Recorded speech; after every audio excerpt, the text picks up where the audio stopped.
Welcome to Pravyav. Now this is Pranav and I'm back with a new episode. In the last episode, I talked about possible Greek influence on Indian mythologies, and today I'm going to continue with the same topic with a new story. So let's get started.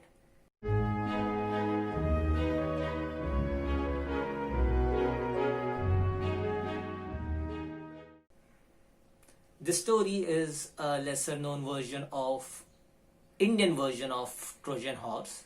For those who don't know Trojan horse, it's a giant wooden horse is that was mentioned in Greek epic Iliad. So basically, the Greeks had constructed a giant wooden horse and gifted it to their enemy, the Trojans. This giant horse had lot of soldiers hidden inside that horse, and when the Trojans took that horse inside their fort, the soldiers came out of that horse, and then it led to destruction of Troy. So the story is an Indian counterpart of that story. I call this story the Vatsan elephant. This story comes from 12th century literature, Jain literature written by Hemchandra. It's called Purusha Charitra. The same story is repeated in Swapna Vasavadatta, which is a play written by Bhasa. So let's get into animation. Don't laugh at my drawings, it's a little rusty, but there was this king of Avanti named Chanda Pradyotta, who had a daughter named Vasavadatta.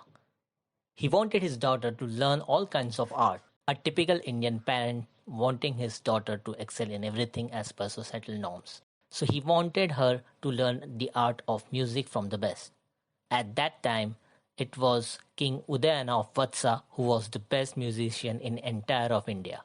Udayana was so good that with his songs he could hypnotize elephants, leading to their capture. The king then asked his minister to capture Udayana and bring him to the king so that he can compel him to teach music to his daughter.